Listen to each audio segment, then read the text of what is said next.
All right, the Intra Club game was on. Huge talking points there. Robert Hansen Jr. for the Brownlow. Nathan Thompson gets the fist pumping and goes, "Come Sutherland, we're heading to the finals." Welcome back to the Further North podcast, everybody. Thank you so much for tuning back in. We got a lot of stuff to talk about. When the North Melbourne world is buzzing, there's only one man we can get on this podcast. Joel is back to talk about all the intra-club stuff and everything going on around North Melbourne. Joel, thank you for jumping on once again. It's always good to have you on the pod. Oh, hi, Josh. Thanks for having me back. It's always good, particularly after a nice intra-club, to see all of the guys run around, see all these new faces and how they're gelling together. So it'll be an exciting one to talk about today. An intra-club is always very, very interesting. We'll get into that in a second. We've got a couple of things to talk about before we jump into that. So really, really quickly, always going to plug this live show. We've got 1 week recording on the Sunday, 1 week until the live show next week at Mr. West in Footscray, which is super, super exciting. Eddie Ford will be there. Myself, Marnie, close to a flag representation. Everything's going to be happening. I won't lie. Last year, we did the get the crowd to guess some really obscure players, and this one guy won a signed Jamie McMillan Guernsey, which is just the biggest prize in football. We've been looking at players to try and get to guess for everyone in the crowd, and we hope some proper North Nuffies turn up because there will be a prize for the person who guesses the three players. I'm so excited to see which Nuffie stands up and goes, yep, I know that player that played one game for North Melbourne in 2001. So if you're not excited for crazy North trivia like that, I think I'd be questioning your morals. So live show, tickets are available. I'll leave the link in the description below. Next Sunday, 1 p.m. at Mr. West in Footscray, which would be really, really exciting. Get down there and meet Eddie Ford and come and give me a high five. Anyway, more important stuff to talk about. Before we jump into the Intra Club, let's talk about the game last night really, really briefly. Jai Simpkin representing the Indigenous All Stars. What a cool idea and spectacle, I guess it was. Joel, give me your thoughts on this. What did you think when, I guess, the game was announced as a concept? Because this sort of came out of left field. They sort of just announced it and go, it's happening. And I was like, oh, okay, cool. What did you think? I love it as a concept. I think since State of Origin obviously went under and they haven't been able to get back to that, with the Indigenous All Stars, there's obviously a lot of passion that they are playing with and they're playing for, with each other. And it's a great thing to watch. Loving seeing as an actual, particularly at this time of the fixture, it's good to see all the see all those guys get to play together and against obviously a Freo team that's trying to get the season going and starting to get to their their full running now. I love it. I think it's a great watch, and you could see all the entertainment that there was there. I think it was a great day for it. Yeah, absolutely. And I mean, massive North Melbourne representation there with Jai Simpkin, our captain, and what a night it was for him. Even at the start, like I turned it on and watching the pre-game stuff, and they did what I'm assuming is like a traditional dance, and it was almost like their version of the haka and sort of trying to intimidate the opposition a little bit. I loved watching. I guess I've never really seen something like that in the AFL, and seeing Jai up there doing that sort of stuff and representing the culture that he comes from, I thought was really, really cool. I didn't know, what I would think of the spectacle in the game, and would it just be like a bit of a more of an NBA All-Star game type thing, or would they take it seriously? But no, I think that really kicked it off to say the lads are locked in here and it's going to be a decent battle. And, was it the most intense game of footy ever? No, but they went for it and they wanted to represent, I guess, the Guernsey and that sort of stuff. But let's talk about Jai a little bit as a whole. I mean, what a way to kick off his 2025 campaign, won the medal for best on ground, kicked a great goal and a tribute to his pop, who he said passed away, over Christmas time. And just, I don't know, the amount of pride and happiness I felt for him was outrageous. Oh, absolutely. And I mean, like I could see, like you see him when he goes to the bench after he kicks the goal, he's getting a bit emotional about it. And it was actually like, because I didn't know at the time that his pop had passed over Christmas, and you see it happening, and when he said, you're like, oh, that meant something a bit more to him than, your average sort of game and goal. And then after the match, you hear him sort of talking with the commentator about it and having a bit of a sneaky tear about it. And I think that's it's really sweet to see, and just a lovely moment in football and a great moment for him.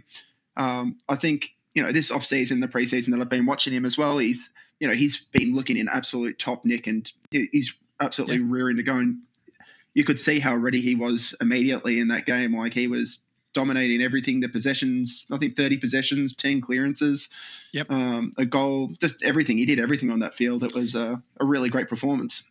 Yeah, well, I was about to read out some stats. So, 30 touches, 10 clearances, 6 marks, 3 tackles, 1 goal, 2 as well. One thing, and I don't want to be ever that guy who said I told you so, because this is not where I'm coming from. But like, I've always backed Jai as a captain, and I've never once said when we've had these discussions about the leadership group that like she should be captain over Jai. I've suggested Larky could be captain, but I've always been pretty strong on I like this guy as the captain. And even though, we don't maybe see him as fearless a leader as some people we've had in the past, I do think that's got a lot to do with team performance. And if Jai was exactly the same as he is in a winning team, we'd be saying he's an incredible captain. I loved seeing him perform the way he did, wear his heart in his sleeve a little bit, and he did lead in that game, and I think that's going to set him up for a really, really good 2025 with us. And I don't know, any doubters in the North Melbourne fan base of Jai Simpkin. I think one, he sort of maybe reminded them that he's a very, very good AFL player. He is a Sid Barker medalist, and he is a really good midfielder in this game. And two, don't doubt this man as a leader and how he wears his heart in his sleeve and the passion for the game and the club, because I think he represents North Melbourne in a really good way. And I guess in that All-Stars game last night, he was representing North Melbourne as a football club, even if he wasn't wearing the Guernsey. So, yeah, do you sort of agree with those statements? Like, how did you always feel as him as a captain? You're happy. I'm assuming you're happy with him as a captain and like it, but do you think some North fans who maybe doubted him might change their tune a little bit after that performance? I think the people who wouldn't change their tune, this probably won't greatly change it after something like that. But I've been like, it's been a very hard period for North over these last 5 years, obviously. And he's, been such a consistently good play for us over that time, as I said, Sid Barker medalist. And I think he's well and truly earned it. I mean, you wouldn't put it on a Sheasel who's too young. You've got to give him time to develop. I mean, everyone still forgets he's only coming into his 3rd year now, isn't it? Yeah. So it's something ridiculously young. And, Jai, you cannot question his work ethic. You cannot question his, heart and his courage to go into the pack. I think he's a great leader for the club. And, I think during the hardest time, he's, played like originally when he was drafted, he was a high half forward, and moving into the middle and becoming such the player that he is now is, it's great to see. I think, we're going to get a lot out of him this season. I think he's well and truly deserves to be the captain. And, any questions on, his leadership, I think is a bit unfairly targeted at him. Yep. No, I completely agree. So, look, really well done to Jai. Super proud, and I think he represented North Melbourne and I guess all of his Indigenous culture super, super well last night. So, and it was a fun spectacle. I mean, look, there's never been a question on, how exciting a lot of the Indigenous players can be, and I think that was on display. There wasn't too many tall targets up in that forward line, but geez, when the ball hit the ground, it was you sort of knew it was almost like the AFLW. When the ball hits the ground, we know that the only way the opposition's getting it out of the forward half is if we score. So.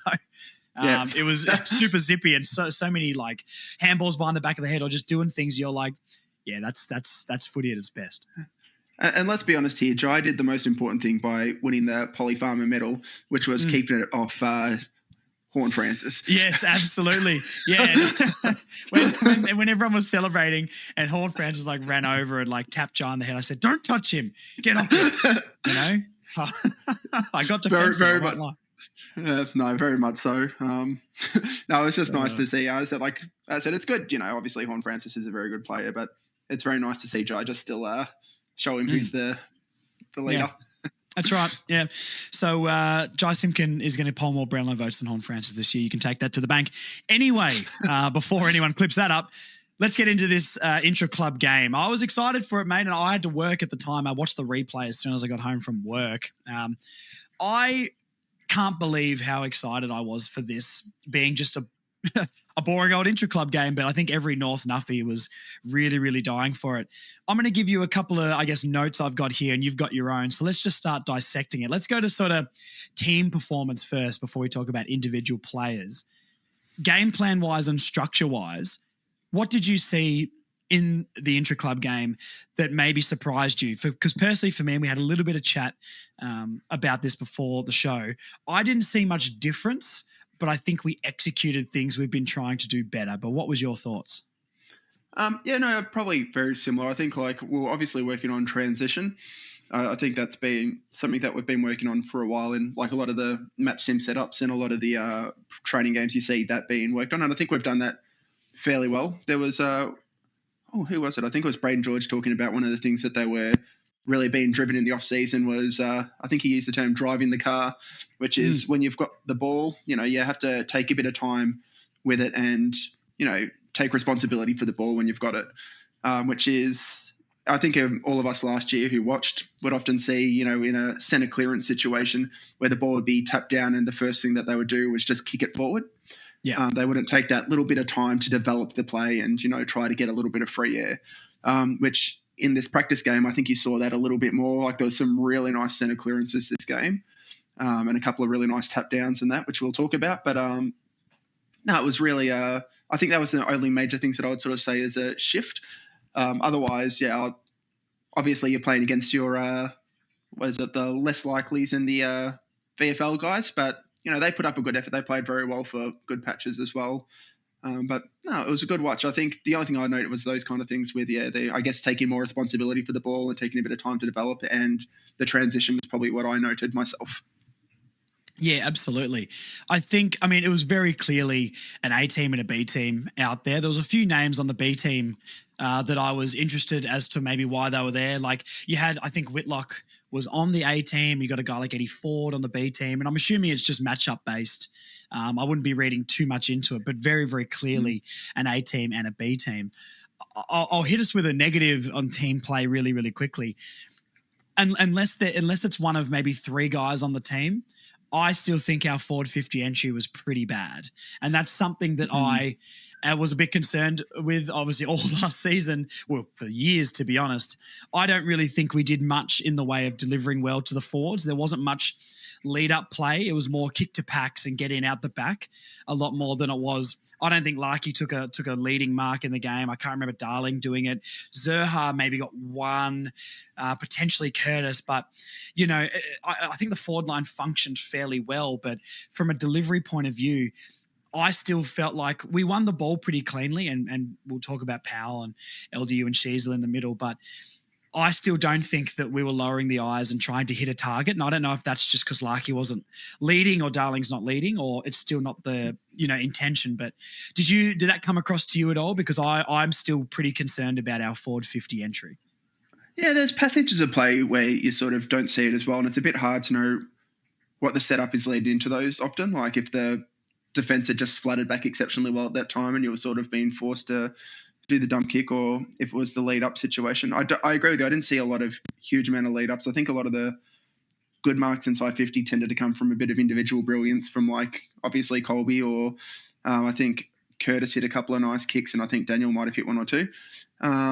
So we're seeing like that kind of stuff. But no, I agree that was a bit of a concern of mine, and it's still not fully alleviated, though individually the forwards did kick fairly good amount of goals, but that might have just been by weight of possession, I thought, as well, which is, I think, obviously by weight of possession by that stage. But it'll be an interesting watch coming into the season. We've got the Melbourne game next week, so it'll be hopefully a bit more of a function and seeing what's happening and what we're trying to achieve there as well.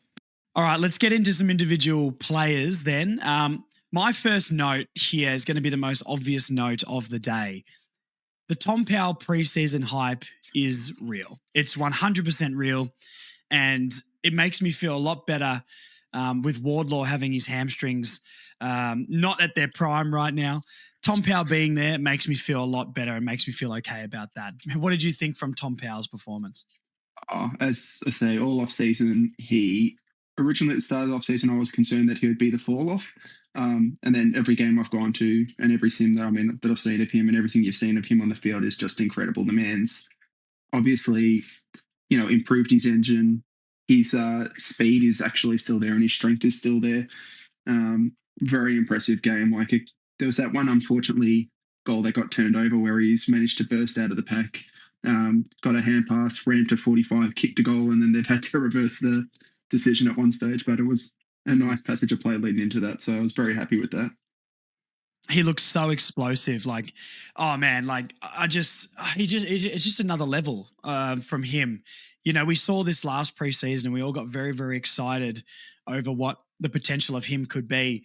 And we did see it, especially the first half of last season. He was very, very, very impressive, albeit us losing every single one of those games.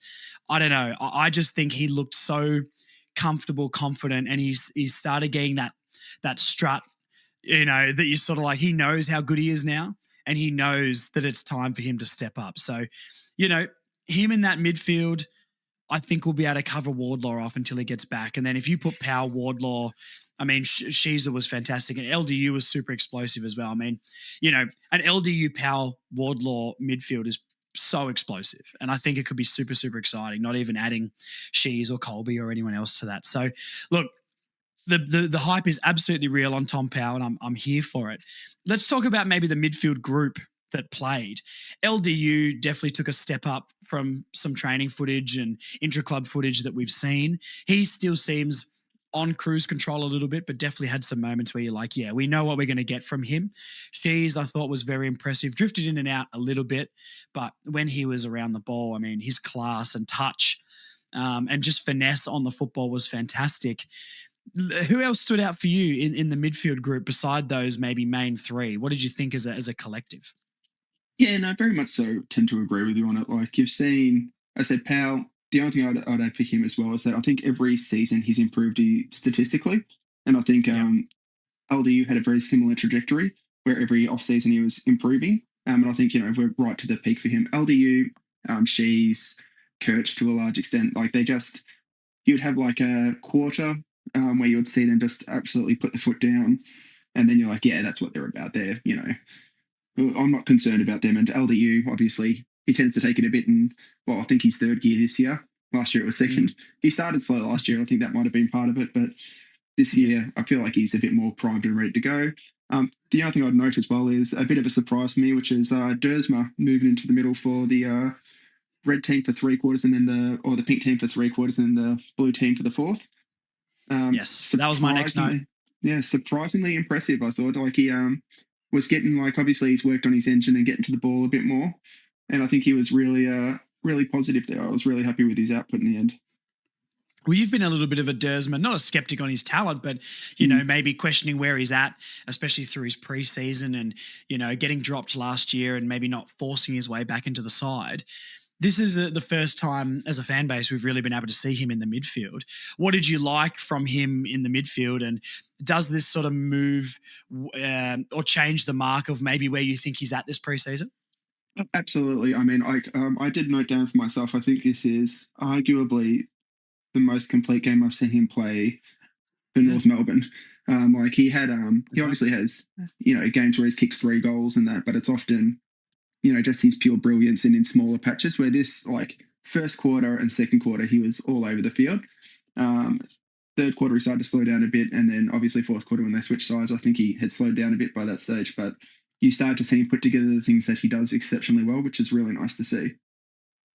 Yeah, no, absolutely. And there's been so much talk about like where he is going to be as a player, and people always made these Nat Fyfe comparisons to him, which I never really saw maybe him in the midfield. And I know he played in the midfield a few times in the VFL, but I guess I think you're right. That was definitely the most complete game that we've seen from him in the midfield. And another viable option, I guess, that we can throw in there, because he also had a bit of explosion as well and was pretty clean around the ball, but has a lot of size. So if he can put on some more kilos, maybe we can get that Nat Fyfe type midfielder in there. We're going to have about 400 midfielders on our list, but hey, he's either going to play midfield or half forward, and they're the most stacked positions that we've got.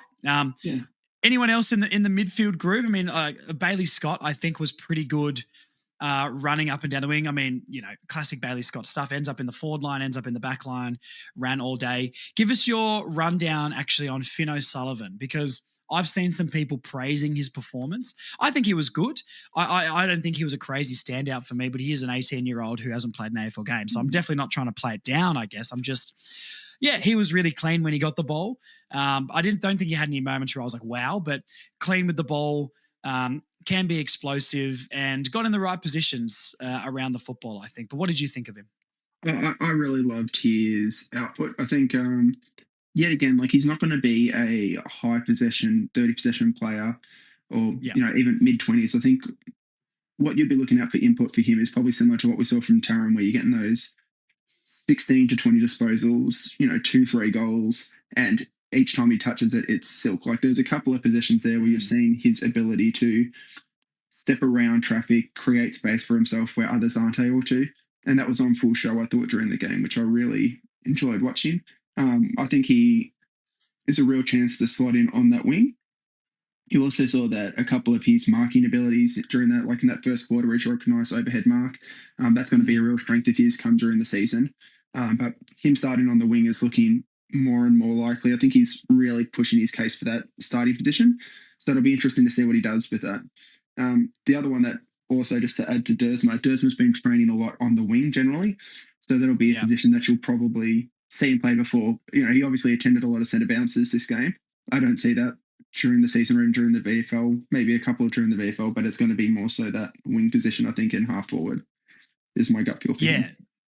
Yeah, okay, yeah, for sure. I think, I don't know, the one thing I guess with the wing position or even in the midfield as a whole was the amount of run, like we were looking to run past the man and receive a handball and play on at every possible opportunity. So, I think there was definitely, like a lot of teams do, like the orange tsunami and all that sort of stuff, the amount of flooding forward, I guess, off halfback, or the amount of options that when we took a mark in the middle of the ground, the amount of options we had running past, I think was a massive, massive improvement from what we had last year. Like, I just wrote down some of the players that I felt like consistently through the whole game were there for an overlapping handball or created an option. And Foss, Colby, LDU, Shees, Powell, Bailey Scott, Robert Hansen Jr., Caleb Daniel, and Dylan Stevens, who I thought was decent on the day, all were working pretty tirelessly to be an option when we did get the ball off halfback or the middle of the park and drive it into our forward line. And I think if we could ever, I think we've really improved in that aspect of the run and carry game and actually giving ourselves options instead of having to bomb it down the line. I think the next step, if we can replicate what we did in the Intra Club in the season, is then delivering it into the 50. But I guess, if Colby or Shees or someone like that, even Bailey Scott, definitely Caleb Daniel, but I don't know if he gets that high up the ground.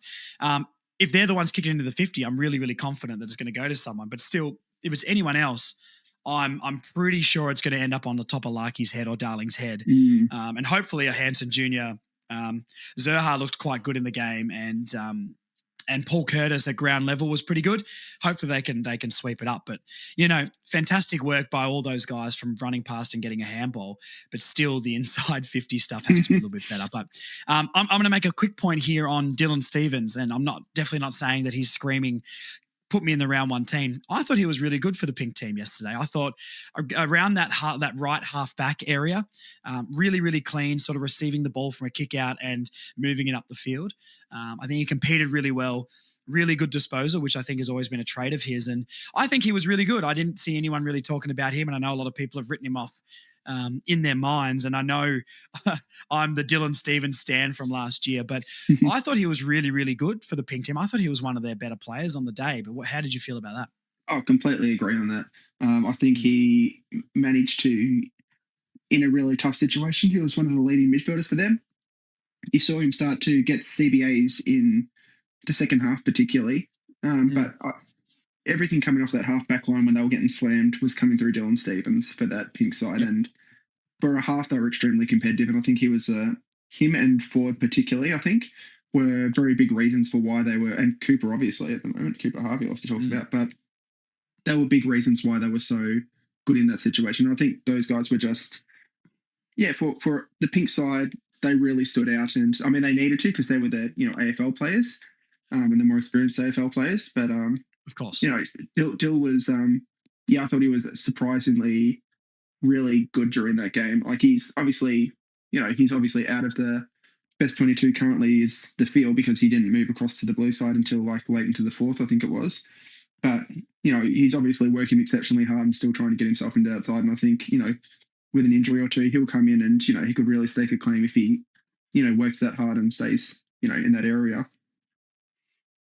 No, it's consistency through the whole game for him. I mean, the amount of times that he played last year in the first quarter, I thought was really, really good from him. You know, he looks to get around the football. He's always in the right areas. And then throughout the game, we would just drop off and it didn't seem like he could play 4 quarters of football. So I think he was pretty good for the whole game, moved into the blue team in the last quarter as well. So look, it's a very important year for Dylan Stephens because if he can break into the side, you know, I think that'll not save his career. He's got a 4-year deal at North Melbourne, so he's going to be hanging around. But, you know, does he want to be a VFL player or an AFL player? And his quality is there to be a good AFL player. Clearly, with the draft position he went. And I've always said his disposal, I think, is one of the better at the club. But it's the ability to get around the ball and compete for 4 quarters. And I think that's maybe his downfall. And I think he did that well, albeit at Intra Club. I think he did pretty well. So good on Dylan Stephens, and we'll see where he ends up. I want to talk about maybe let's go Eddie Ford because my man Eddie Ford, live show guest Eddie Ford, either playing deep in the forward line or seemed to be getting up and down on the wing and got up to half back a couple of times. Where do you see Eddie Ford maybe settling if he is going to be a best 23 player? Or do you think we're all about versatility and no one's going to have a specific spot?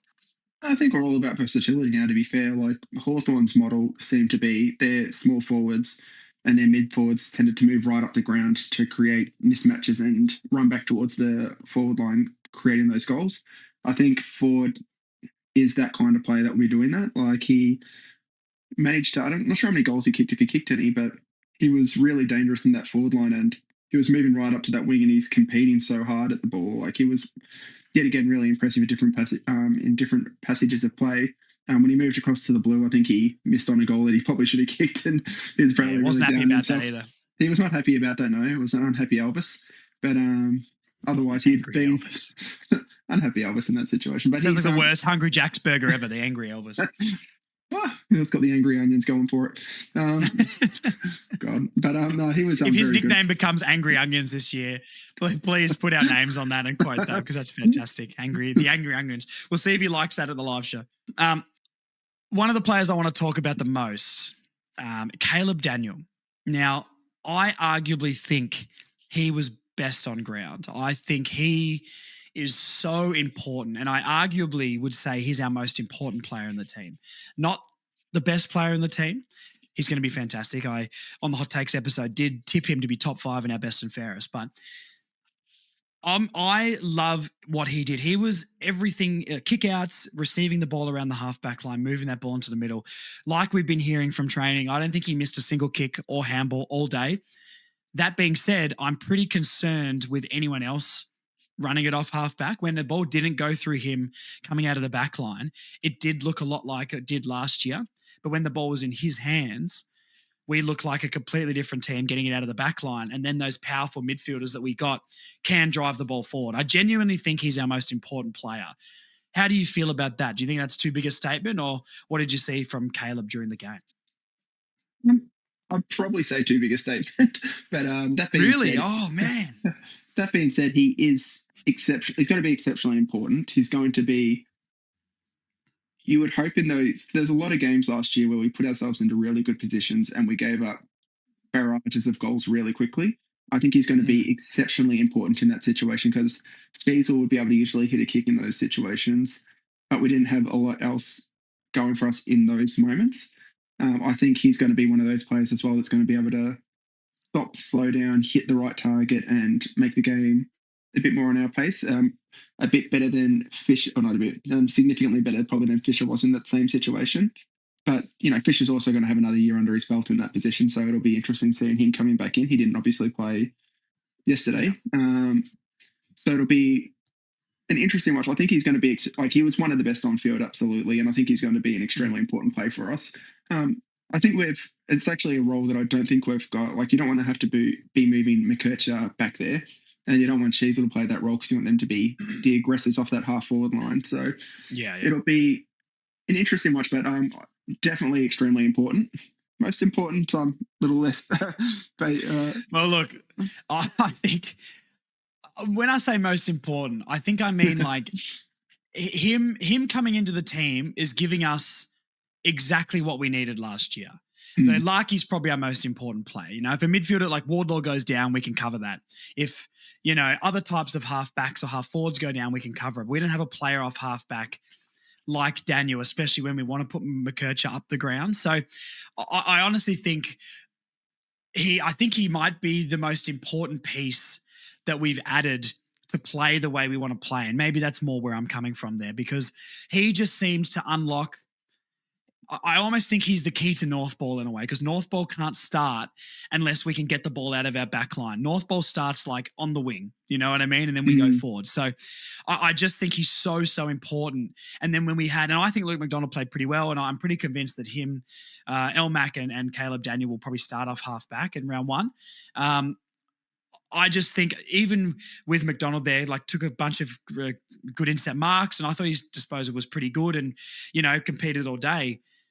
It's still not Caleb Daniel level. And I know this is a high bar, but it's still not Caleb Daniel level disposal. And when we were running the ball out of the back line on the right-hand side of the ground compared to the left, it felt so much more fluid and seamless compared to not just Luke McDonald, like literally everybody else basically did not look quite as good as Caleb Daniel. So that's something that it shows how important he is. And I really think he's one of, if not the most important player to unlocking the type of game we're trying to play. Because if it's going to be quick transition football, getting it to powerful players like Colby's and Foss and Powell and LDUs and stuff like that, you need players like that to even give those midfielders a chance to shine. And I think he's so important in that whole structure of how we want to play.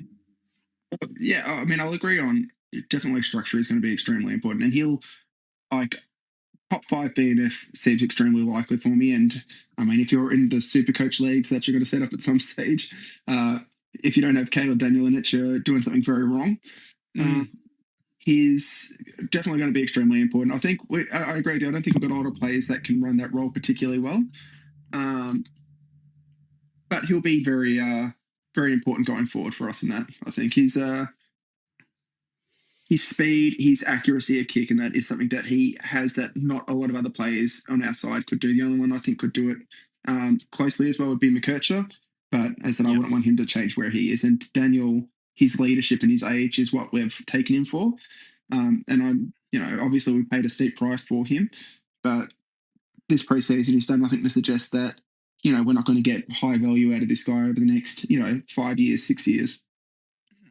No, absolutely. I completely agree. I mean, when we did the draft episodes, I'm still strong on this opinion of different clubs have different needs, and therefore what is valued or what is the right value for a player changes per club. And I think I'd much rather have Caleb Daniel running around than another, late first round pick, which probably goes into the mid 30s realistically, who's 18 and we have to develop for 4 or 5 years. So, 28-year-old Caleb Daniel, he's in his prime. He's in the peak of his prime. He's going to be in his prime for the next at least 2 or 3, 4 years potentially. So I think it's a fantastic get, and I love him, to be honest. I absolutely love him. Someone else who I think drove the team forward incredibly well, and someone else I'm going to put, maybe not player of the game, but like who impressed me the most, is Robert Hansen Jr. Now, I've been so skeptical, and we all have, about Robert Hansen Jr.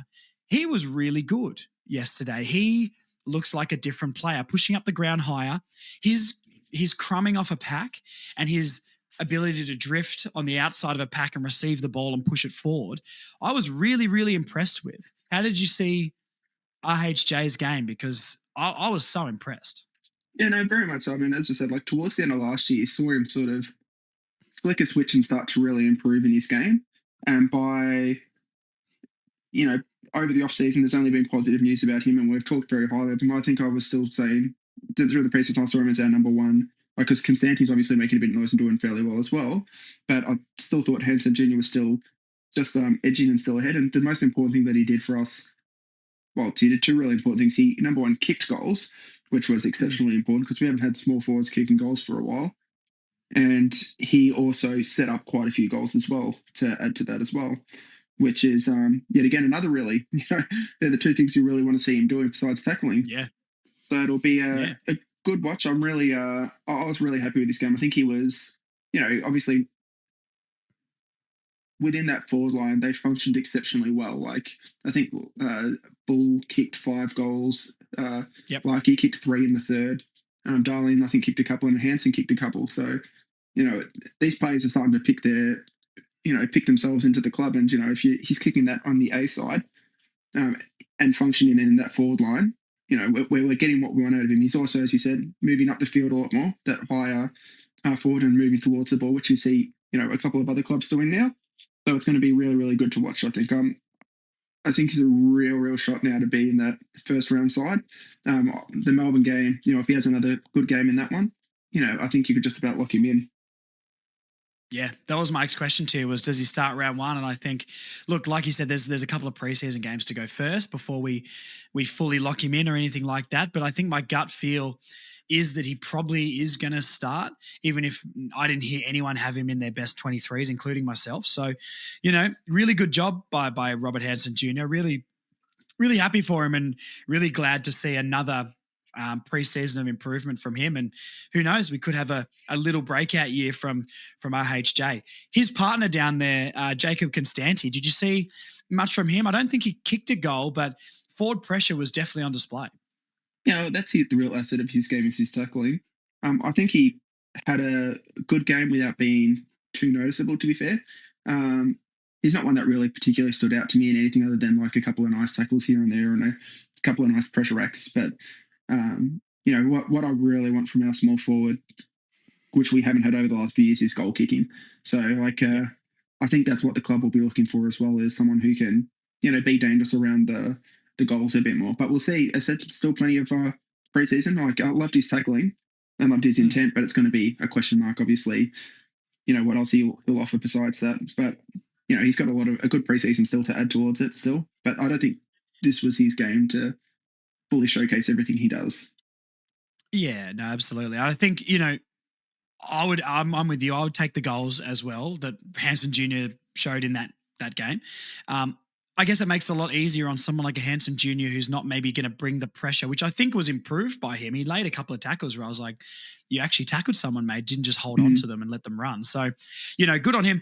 But a player like Jack Darling up there, he really put his forward pressure on display, I think. He laid 2 or 3 really strong tackles in the forward 50 and then went into the ruck and was laying tackles in the midfield as well.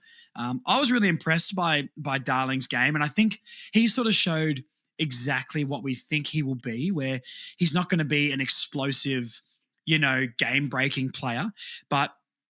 And let me know what you think of this. I feel like his presence there definitely freed up Zurhaar, Curtis, RHJ, all those guys in the forward line and gave Larky a bit of a chop out. But his forward line pressure might allow a Robert Hansen Jr. to play in the forward line when he's not going to bring the pressure, but allow him to kick goals. Do you agree with that? Yeah, no, absolutely. I think Darling, I said, obviously we're playing against our Bs to an extent, not to our extent, we're playing against our Bs. So, but you're seeing that structure.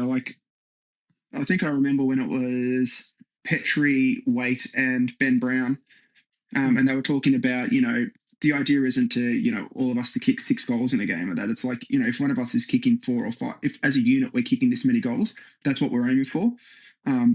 With those 3 forwards, I think that's what you're going to see with, particularly, Bull, Darling and Larky. It's not going to be, you don't expect all of them to kick X amount of goals per game, but if, they're kicking 7 goals or 8 goals as a unit or however many goals as a unit, it's starting to make a big impact on that side and for the game for us to win because they're working for each other. And that's what I think Hansen was really a good beneficiary of, the way that structure was working up. And I think Darling being there, I think Pink actually played him fairly well, to his credit. Yeah. But he was forcing Pink into positions where it was either one-on-one or, he's forcing him away and he can't impact the other contest as much. And that's what we've been lacking a lot in that forward line. So it's going to be a real, the structure I thought looked more functional. It's just going to be about the delivery and getting it in. That's what the question mark is. But Bobby, I think, is going to be, or, Hansen Jr. is going to be a real, hopefully, beneficiary of that. And or any small forward that come in is going to be because of what, Darling, I think, is adding something important. And I think it'll be interesting to see what happens with them now. But I think there's good value that they've added. Yeah, absolutely. I mean, look, the biggest beneficiary, I think we saw it on the day, is Cam Zurhaar, another player that, you've talked about before being maybe a little bit under par. Or we messaged, a few days before the game, and you were saying you really want to see Bull have a big game because it's been a little bit flatter this offseason compared to the last. Just give us your rundown on him from his game, because I thought he was the biggest beneficiary from the Darling inclusion. Oh, absolutely. I mean, and he got his goals in a number of different methods. Like he took some nice strong marks, a couple of nice pack situations. He, was obviously getting the third defender at this stage, and you saw, 5 goals is what he kicked, I believe. He was definitely benefiting a lot, and it was his best run of the off season. Like compared to what he has this pre-season, I haven't seen him kick as many goals as that, but he's impacting the game around that forward line and making it really, his best pre-season game, and it's at the right time now. He's starting to hopefully move towards that, getting ready for round one and gearing up a bit more. But yeah, I felt that this pre-season he'd been a bit under the radar, especially after signing such a big contract. But he gave me exactly what I said. The players that I said to you that I was a bit worried about in the message was Duursma and Zurhaar. And both of them came out and did exactly what I wanted them to do in that game, which made me very happy. Yeah, and look, there's absolutely nothing wrong about that. This is something that the internet can definitely take some lessons from. Is just because you have an opinion on a player doesn't mean you want it to be correct. You know what I mean? And I think a lot of us with Cam Zurhaar have been feeling that way through the off season. Like he's been a bit flat. He was the guy. He was the Tom Powell of last off season, right? And this year it's been a little bit more flat. 5-year deal, underwhelming year, not a bad year, but an underwhelming year. And to come out and do that, I know it's an intra club, but I know it's against the B team. So, we do understand that through this whole pod, but we can only go off what we saw on the day. And he was absolutely fantastic in that forward line. So I really hope we get a little bit more of Bull and a little bit less Cam Zurhaar, I guess, on the football field in 2025, because hopefully he's playing on a slightly undersized player for him, and he can really, really start to bully them, to be honest. Let's talk about another forward that we've never seen play an AFL game, but showed a lot and also was very frustrating. Finbar, your man Finbar, the best hands in the West, but can't kick to save his life. He's got concrete boots on all the time. His mark, and look, a lot of people were calling for him to play a game last year. I never really thought that would happen. I think he's incredibly raw, and that is true. But I also watched a few VFL games last year, but can't say I watched all of them. His marking ability is very, very good. His ability to get to the front of a pack or make something happen in a pack of players is really, really good. So it completely sold me on his marking ability and basically every other part of his game as a forward. One of the worst kicks I've ever seen in my life, I reckon. And it's just one preseason game, I know, but a lot of the reports from him in the VFL last year were the same. Putting a few out on the full, I didn't think if he plays a game and he gets 6 marks in front of goal, I think he's kicking 1 goal 5 personally. Really want him to do well, and I hope he works that out because 1v1, a special player, and from a rookie selection, I believe he was, who knows, maybe he can force his way into this side, but it's everything but the kicking, isn't it? Oh, yeah, absolutely. His hands, like, if you watched VFL last year, so often he just gets his hands to it. I think he didn't kick too poorly last year in the VFL. He kicked I think it was 30, 40 goals and 20 points. So he, okay. 60% clip odds, which it definitely wasn't on show yesterday, let's be fair. No. But it was a poor day for him, to preface that. Yeah. I'm not saying that's how he is all the time, but it was a shocking display in front of goal. Yeah. Yeah, kicking's not his strong suit. He needs to work on it, but he apparently is putting in a lot of hard work. But the marking part of his game, you can't teach. He pack situation marking. I don't know. There's a player in our club that I would have wanting to take a mark to win the game outside of him. I'm not sure who I'd have him. No. I think he'd be better in a contested one-on-one than Chom. And Chom's very good at his marking, but Finbar's hands are just, when it hits it sticks. He just knows how to catch it. He just doesn't know how to kick it. So we'll get there though. If he works on that, I think he's a good shot to come in. I think he's hopefully he gets a game or two and we start to see him show what he can do at AFL level. Yeah, I hope he has a really big season in the VFL, and we are searching for that second forward spot, and I don't feel like he'll get a game this year either. Personally, I think it's going to be more VFL for him. I think they're more likely to put a Chom up forward, give Whitlock a crack, or move the pins around a bit, and maybe Will Dawson or something like that. And I would maybe hope that they play AFL. Or except Chom will play. But you know what I mean? Like a Whitlock or a Will Dawson will play over him. But, look, there's competition for that spot. And if he really wants it, he's clearly got the tools to be able to take it. If he can get that kicking right, he's strongly in contention with all those other guys to get a debut and be like his partner up there, maybe when a Darling, isn't playing or gets a little bit older. So, look, good on him, and I really hope Finbar has a massive year in the VFL and starts kicking straight because, like you said, he marks everything and he's very exciting. Let's talk about Luke Parker. Luke Parker, obviously predominantly going between the midfield and forward. He played a lot more midfield than I thought he potentially would. We didn't really see much Luke Parker up forward. He was there, but maybe didn't get much possession. Oh, I don't think he kicked a goal from memory. He did get one because he did the old jumper grab. Oh, yes, that's right. He played a lot more midfield time than I maybe thought he would. Do you think he's sort of the person going to come in for Wardlaw and sort of just replace him and then move back forward potentially when Wardlaw comes back? Or I saw him more as a midfielder that goes forward instead of a forward that goes in the midfield. I know we're splitting hairs here, but what did you think of Luke Parker? Not an outstanding game, I guess, but you can see why he's there.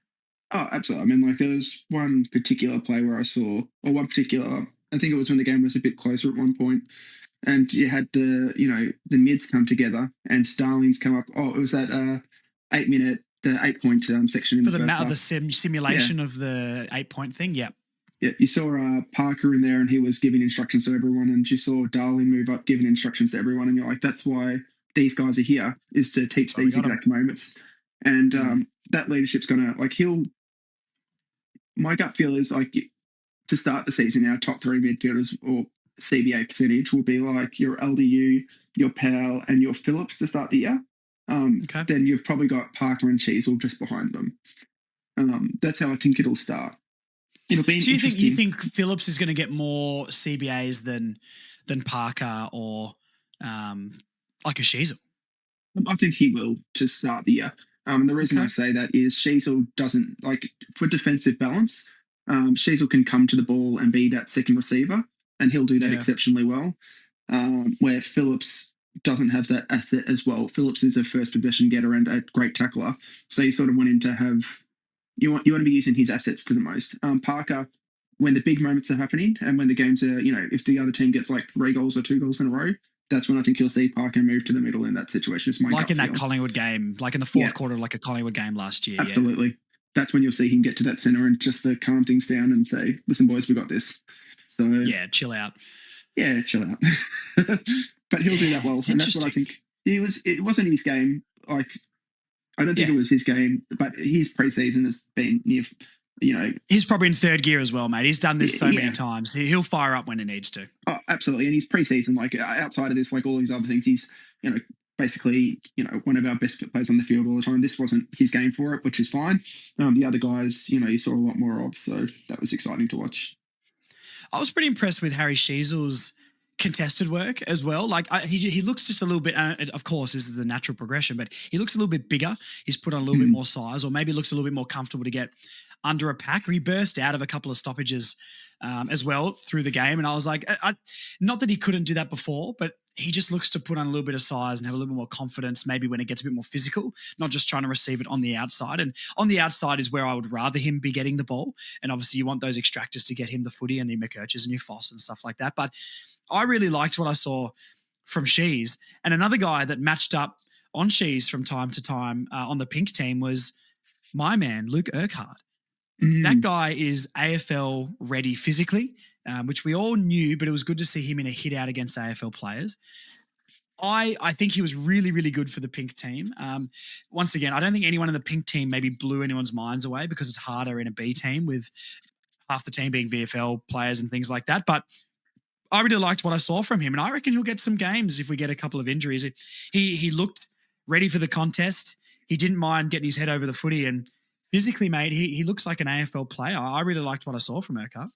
Urquhart was very, very, he was very good on the day as well. He didn't blow my socks off or anything like that, but you can see that he's, already competing hard and working out a couple of nice marks and intercepts because he's got that extra height and size I saw him do. I was happy with his game without, blowing my socks off. Sheezel, obviously, I think for the game was, arguably one of the best on, because every time he touches the ball, it just, turns to gold. Something happens. Yeah. I think he had a couple of bad passes at the end of the game, but he's obviously just trying something a bit fun, almost like, he's just taking the piss at a certain stage.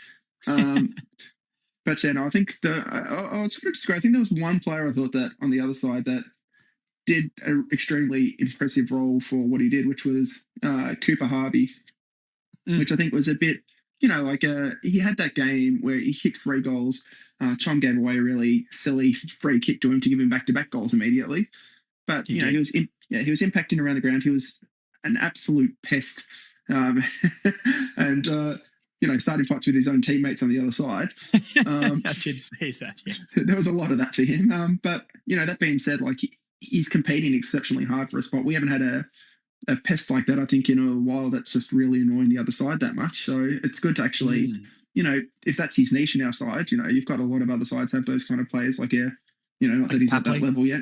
Yeah, Papley's he's not on the level of a Papley, but just getting under people's skin like that. Yeah, Ginnivan, getting these annoying players that are going to, draw frees and draw annoyance. I think he, if he's that, but like his marking's still very solid. He kicks some nice goals from, 40 plus meters. There's something there. Like, obviously, I think he's really on thin ice at the end of last season. So, his pre-season last year, I thought he did fairly well, and then obviously he didn't get into the senior. So hopefully this year, he can carry on what he's been doing. So, and on a less successful side, on that pink side, still kicking 3 goals is very impressive. Yeah, no, absolutely. I mean, he's got a lot to prove, like you said, and I think everyone basically writ him off. I mean, we got a 1-year extension from what I remember. So that is correct. Yeah. It's a big year for him. It's a massive year for him, and all the talk about him and his preparation, or has it sunk in that you've really got to? This is your chance, and if you're going to take it, it has to be now. And if you don't, then you'll find yourself on a VFL list or something next year. So. Good on him for stepping up. I remember he did this last preseason as well, though. In the preseason, he was kicking bags of 3 in the intra clubs and things like that. And then he didn't play a game last year. It was the year before, from what I remember. So yeah, that's correct. Yeah. So look, really good job from Cooper, but let's keep it going, especially when you get against you play against people who aren't your mates. So we'll see. But good on him for 3 goals in the game. Another one to talk about as well. And this is just going to be a really quick dot point because there's not much. I didn't know about this player before the game. What was the guy's name? Someone Tarant for the other team. James Tarant, I believe it was. Yeah, he was okay. He had a couple of moments, and I was like, oh, he's popping up quite a bit. Not that he's going to be AFL listed and play a game for us, but just shout out to another Tarant suiting up for North Melbourne. We need more talent. We've got an Urquhart and a Tarant on the list in 2025, and I think that's exactly where we need to be as a roster.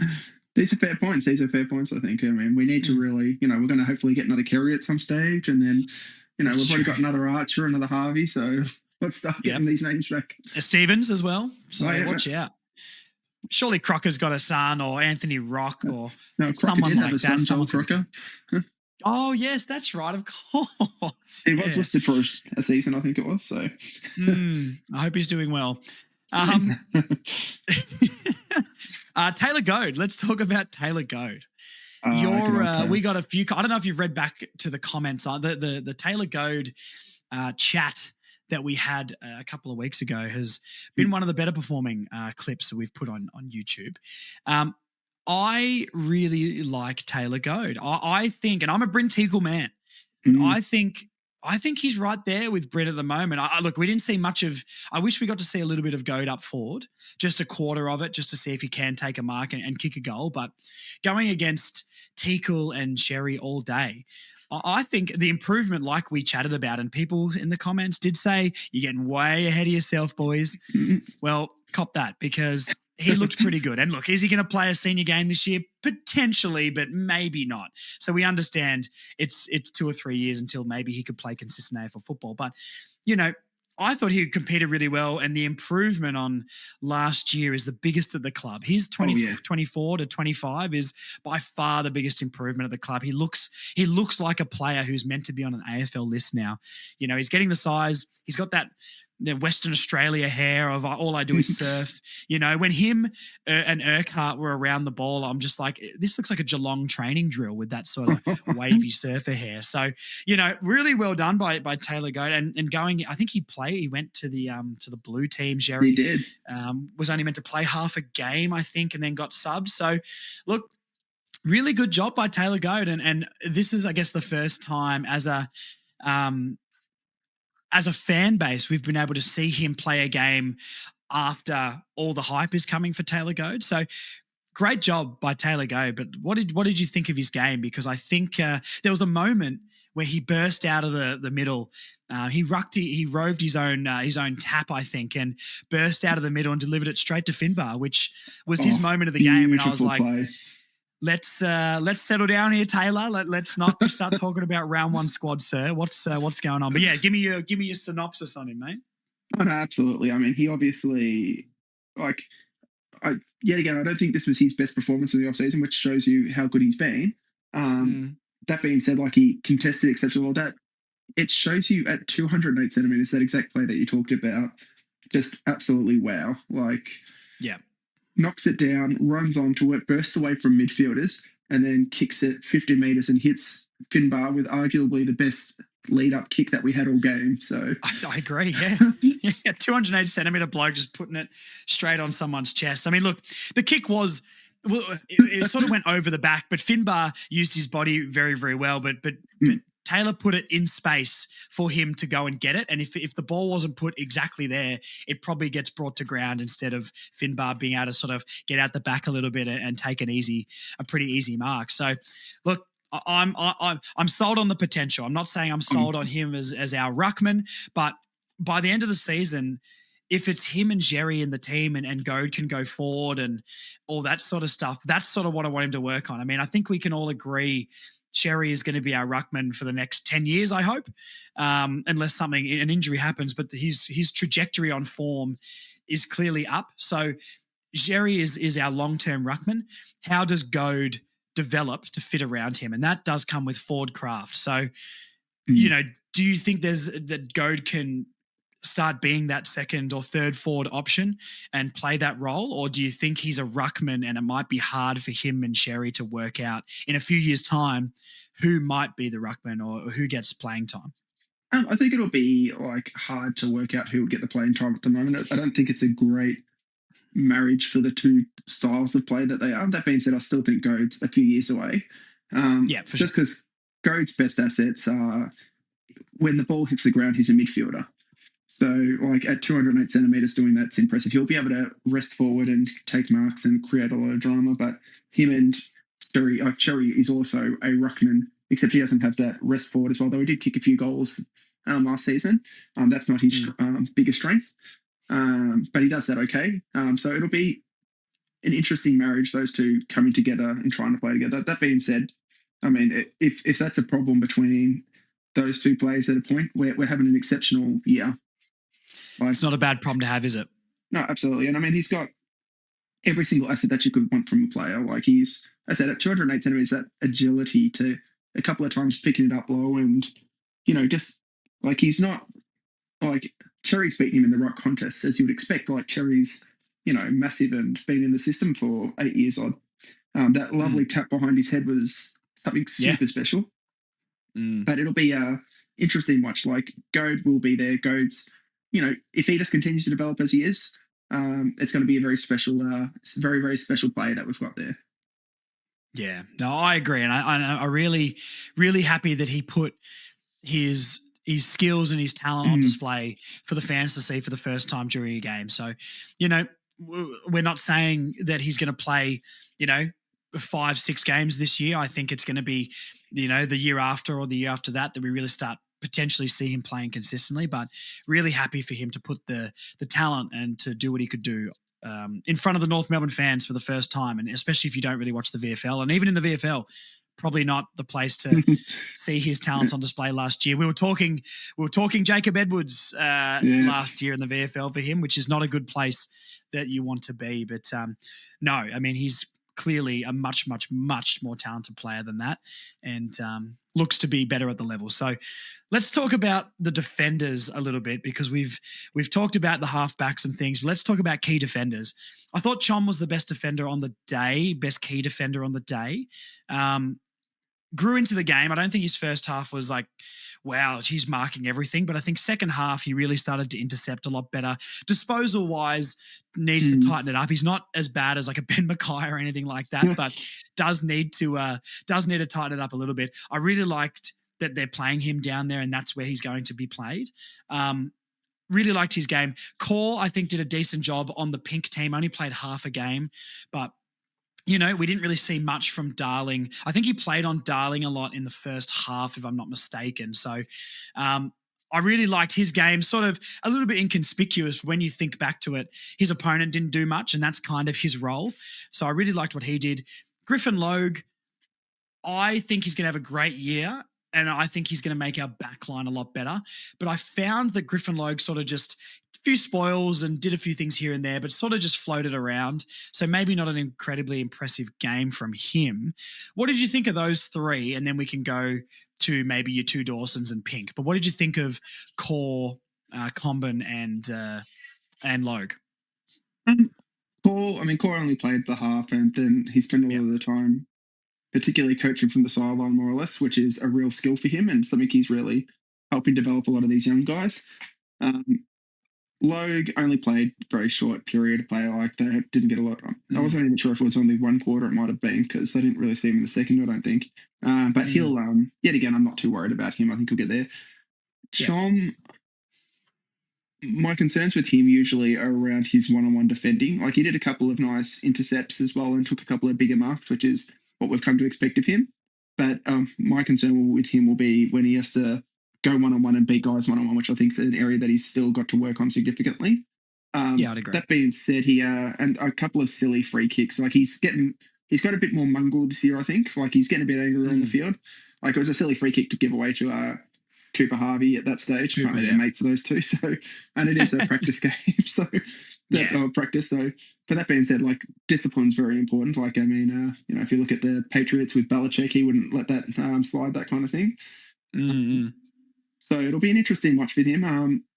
Obviously, then I guess the ones that are coming up behind him are going to be the interesting ones for us, which as you were sort of alluding to, your Dawsons and your Pink and Whitlock, I think, which was a bit of a show, I think, as well. Like, he's one that is, like, he started on the blue team, obviously, with Logue and not playing a lot, and Core being, only playing a half. They decided to put Whitlock onto the blue team, and I think he showed a bit. Very exciting to watch. What do you think of him? I liked him, mate. Yeah, it's an interesting one because he starting on the blue team is very interesting, I think. I don't want to pretend that I'm going to try and get inside the head of Alistair Clarkson, but, does that mean potentially they're looking at him being in like the top 30 on the list who are in contention to play round one? Potentially.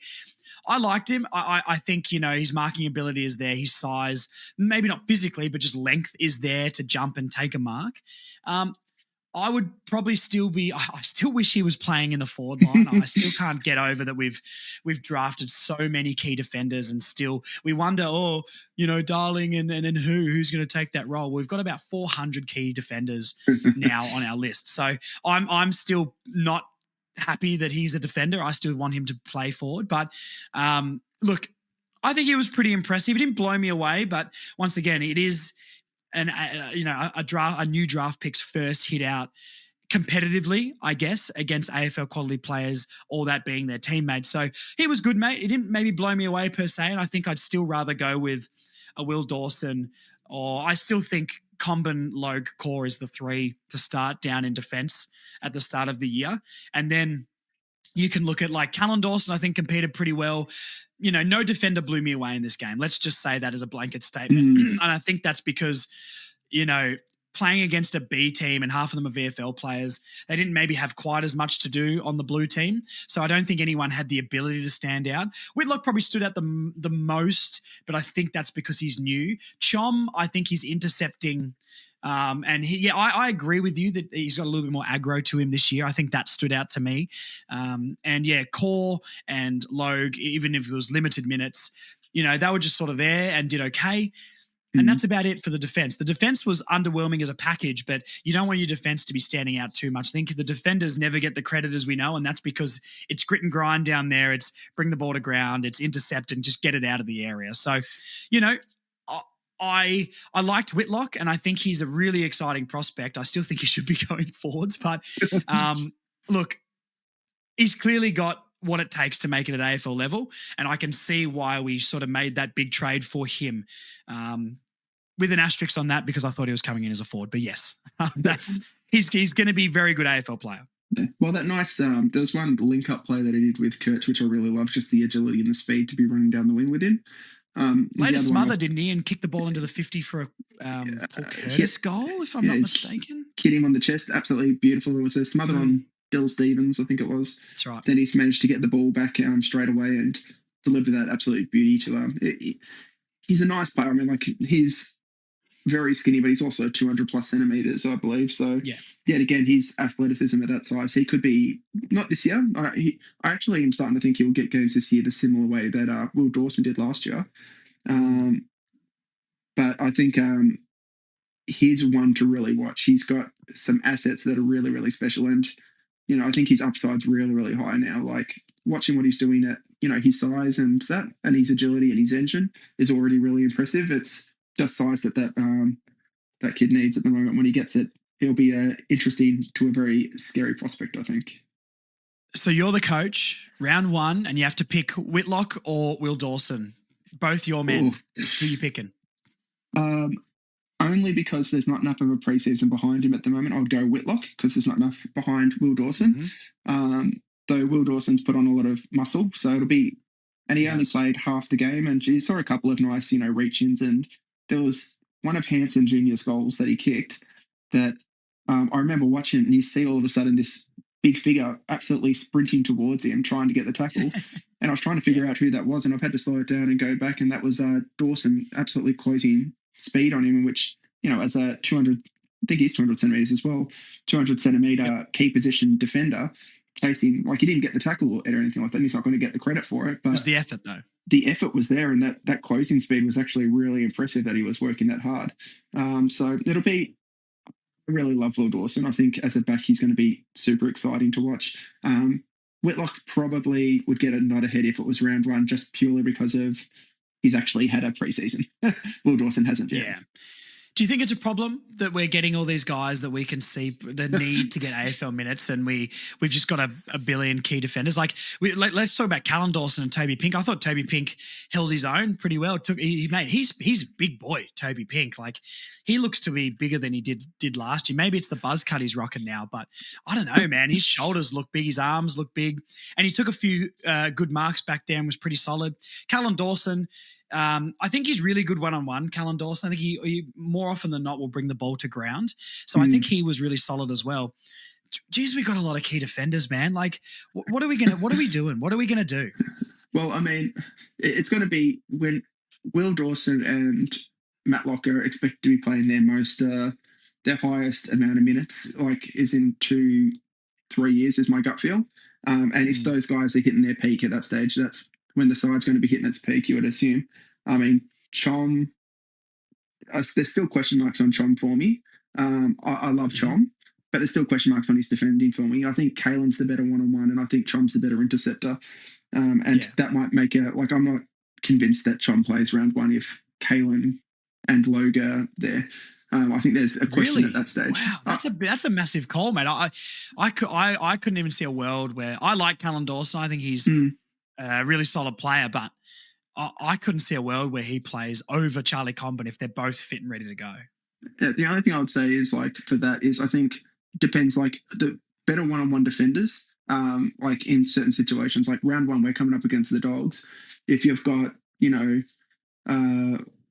one-on-one contest who I'd want to be versing Norton one-on-one, Kalen or Chom, I'd probably want Kalen at the moment. I think Kalen's the better defender out of the two of them, where Chom, like, is going to be much better at that. You know, if they're kicking it along, he doesn't have as much accountability because he can jump in front of the packs and mark it, which he does exceptionally well. But then Chom's also got the option to swing forward, which Kalen doesn't have. But Kalen's disposal is slightly better. So there's, you know, I think it's a bit of a closer contest than we sort of think at this stage is going to be my feel. Though Kalen did play obviously on the B side. But that being said, like, you know, Matlock had that, you know, was often in that defensive spot, and it'll be an interesting watch.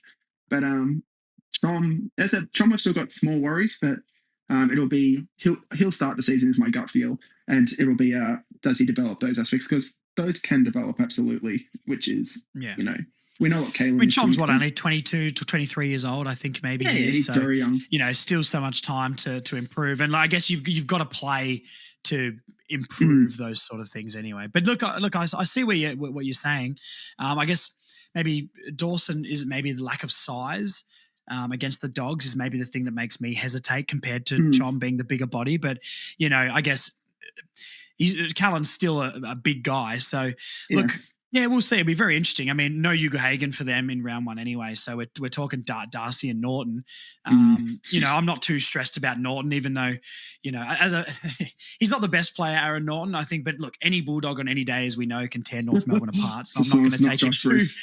Yeah, Josh Bruce. Not going to take it too lightly. And I mean, Darcy's going to be a matchup nightmare anyway. I mean, physically, I'd want Charlie Comben on him, but I know what you mean. Where Chom's intercept is really, really good, but his one-on-one isn't quite there. But you know, Chom physically is probably the best to match up with a Darcy. So look, we'll see. We'll see. A couple of tiny little notes I've got here, just random ones before we finish up. Geordie Payne is huge. I didn't know he was that big. Every single time I've seen him, he looks small. He looks like a small forward, and he looks almost like high 180s. He's like as tall as Zurhaar is, and he's big. Is he always been that size, or is he hitting some gear in the off season? What's going on? I think he's definitely been working out in the off season, but I think you probably saw him standing next to Caleb Daniel at one stage, which is my gut feel. Yeah, true. He's got a lot of mongrel at him, that Geordie. Like he's an angry boy. Receding hairline, Tasmanian, little mustache, mate. He's angry. He's angry about his hairline. He's angry about everything. He's been exiled across the water to the mainland. You know, no Bogues Red up here, so he's not happy about it, mate. No, he was like yet again. I like his attitude towards playing. Like he'll struggle to get into the side at the moment, but you know, I've got a feeling he's going to work really hard at it. So it'll be nice if he can, but you know, he's got to work hard still. Have you got any more rogue notes at all from anything? I mean, the only one, because I'm just looking at my notes here, the only one that we haven't really talked about, I guess, was McKercher. We've glossed over because there's so many good midfielders. I mean, but he can sort of fit into that LDU category, I think, for me, where we know what he brings. We know how elite he is. He's sort of third gear at the moment, and we'll turn up round one and we'll put on a display. So kicked a great goal. What do you think of his new sort of wing half forward role? Do you like him maybe more there, or do you want him helping out off the back line alongside a Caleb Daniel? No, I mean, like we've both said it, that the biggest issue that we need to address is our disposal into 50.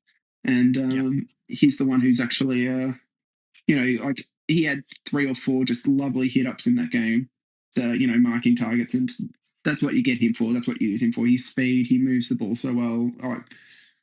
He looked beautiful moving the ball. It's genuinely super exciting to watch.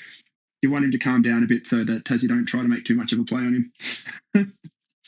Oh, look, I mean, I've talked about this a bit, but I don't think he's going back to Tassie, mate. I'd be shocked. I know money is the thing, but North's also going to be able to offer him a lot of money.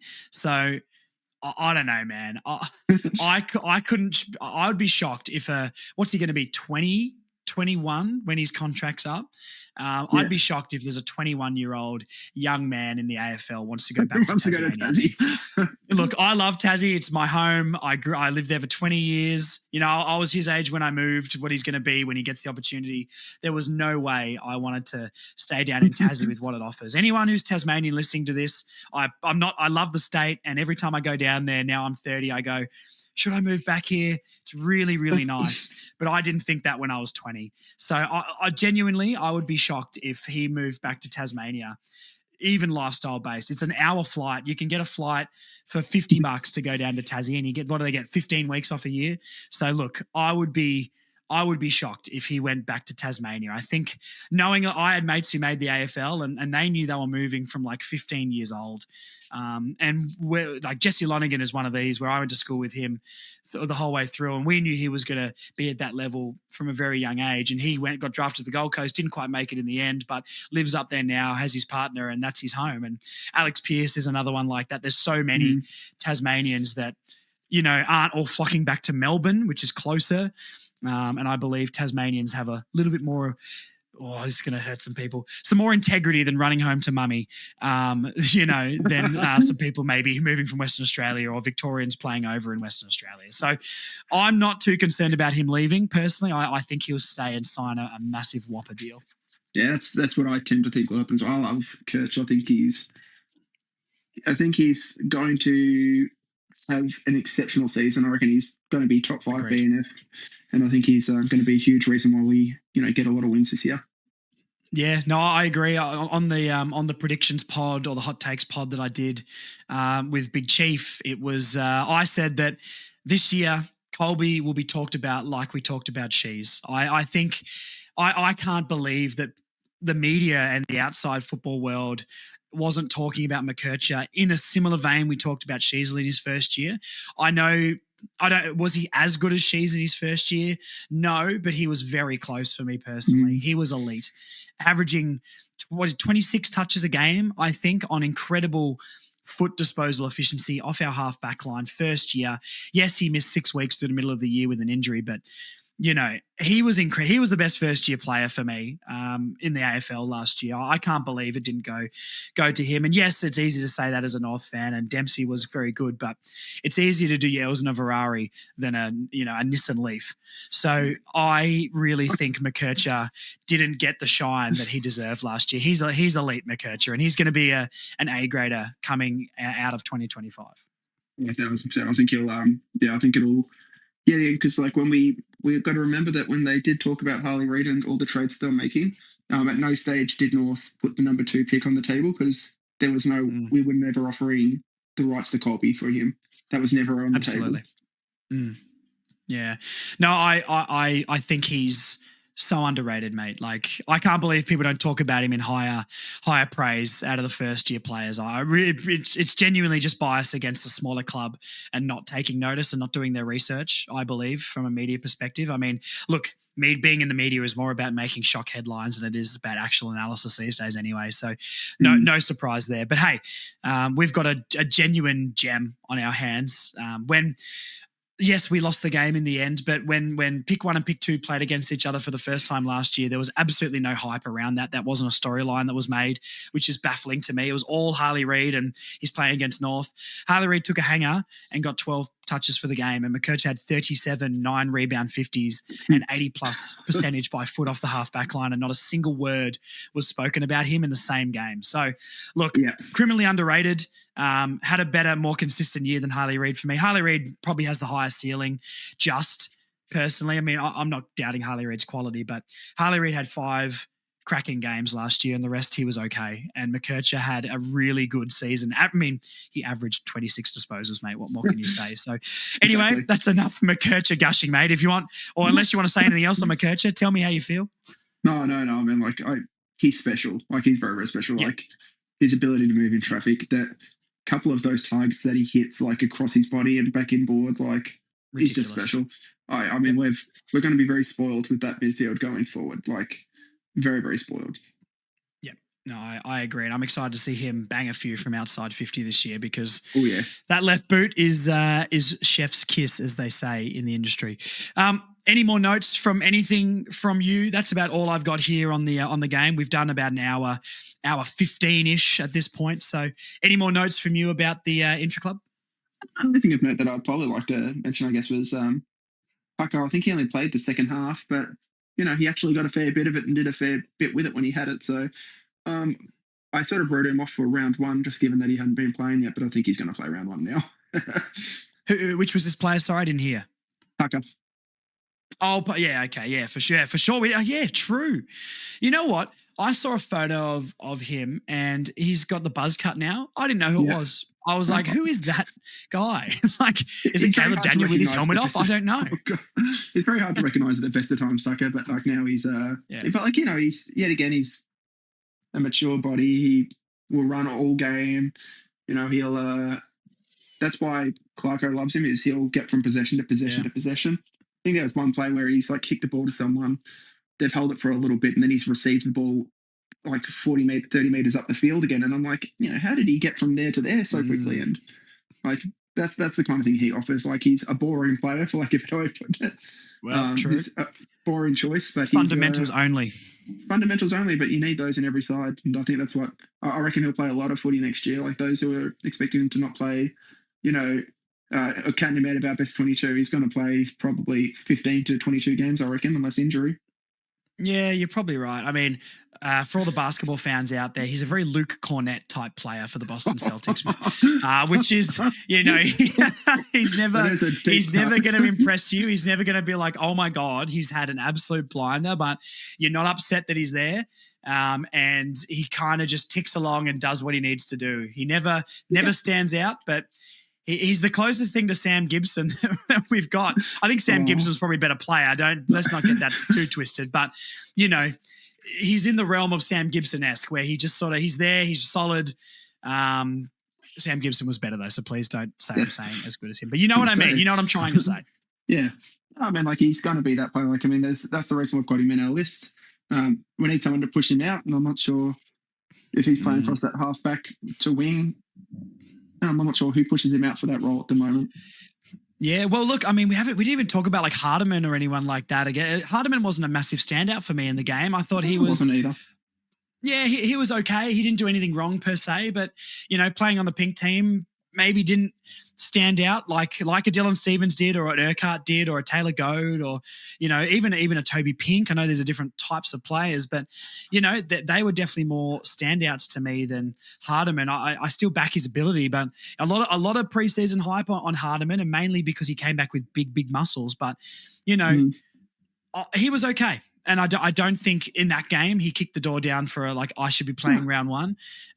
Plenty of West Coast and Melbourne games coming up to be able to show that he could do that. But I guess when you're looking at Tucker, it's Tucker, him, Goda when fit. I think McDonald plays. I don't know if he's really in the discussion to kick him out of the McDonald will play round one if people like it or not. So, interesting from Hardiman, maybe someone that even before, even writing my notes down until we talked about it now, I sort of forgot to mention him. And then look, I'm not saying he's not going to be good enough. I think he's got a lot of potential and think he can be a really good player and have a really good year. I think he plays AFL football this year, but maybe a slightly flat game from him. That's all. Yeah, just wasn't his day for Hardiman. And the other one that I think would be pushing Tucker for that spot would realistically be Bergman. But Bergman, he was okay, but I think Bergman was probably better than Hardiman. I'm not saying outstandingly better, but Bergman was solid without being outstanding. Yeah, agreed. And I think that's the sort of players that are trying to get into that a spot, and they're not quite pushing hard enough yet. Goda, I thought, was a real shot too, because he in his preseason games or in his sim matches were looking good, but then he whinged a bit of a hammy, I think. So I think he's out for a little bit with that. Yeah. I guess they haven't really announced that, but no, I don't think there's much shot of him playing round one, unfortunately. But I think out of Bergman, Hardiman, Goda, I think Goda's definitely got the most about him. Then Hardiman, and this is not trying to dismiss Hardiman. I think he can be a really good player, and I really like the thought of him, and physically as well, being that Elmac or that Jack Zeeble type that type of game we try to make off halfback. So yeah, look. Interesting. Plenty of footy left in the preseason though to prove. I'm sure after the Demons game we'll be coming on here doing a review of the game and saying, "Oh my God, Hardiman has to play round one," and there'll be a bunch of people saying, "Oh my God, Sullivan, no chance," or Duursma, what a bust. Or, we'll all overreact. So that's kind of how we do it at this time of the year. Yeah, that's what you do when you try and emotionally analyze a game and try and take the emotion out of it. It doesn't work very well. We're fans at the end of the day. I can only be so heartless. I have to put my emotions forward. And that's why Dylan Stevens is a lock for round one. Oh, God. No. Good luck with that. Sarcasm there, people. Sarcasm. Please don't send me abusive messages. Anyway, I think let's finish it up there. Joel, thank you for coming back on, mate. And if you're down at the preseason game on the 22nd, we can all see you then, and at the live show on Sunday as well. So I guess we'll see you hanging around there. Oh, beautiful. Good to see everyone there, and go North. Go North. Oh, also, is there a potential of a Joel face reveal in 2025 by any chance? Yes, there can be a Joel face reveal in 2025. I just have to Give get the myself a people camera. what they want, mate. This is what we've been saying. Give them what they want. You don't know how many messages I get saying, Joel face reveal Nobody wants that, 2025? Josh. Question mark. Yes, they do, mate. Come on. Yeah. Look, I'm pumping your tires up a bit here. But seriously, I have genuinely got some messages saying, when are we going to see this bloke? So, look, if that doesn't get everyone listening to every pod and watching on YouTube and subscribing on YouTube, nothing will, because a Joel face reveal is probably the biggest thing to come out of the North Melbourne world in 2025, besides Colby McKercher's All-Australian berth. Oh, obviously. Anyway, thanks for coming on, mate, and we'll chat very soon. Beautiful. Cheers.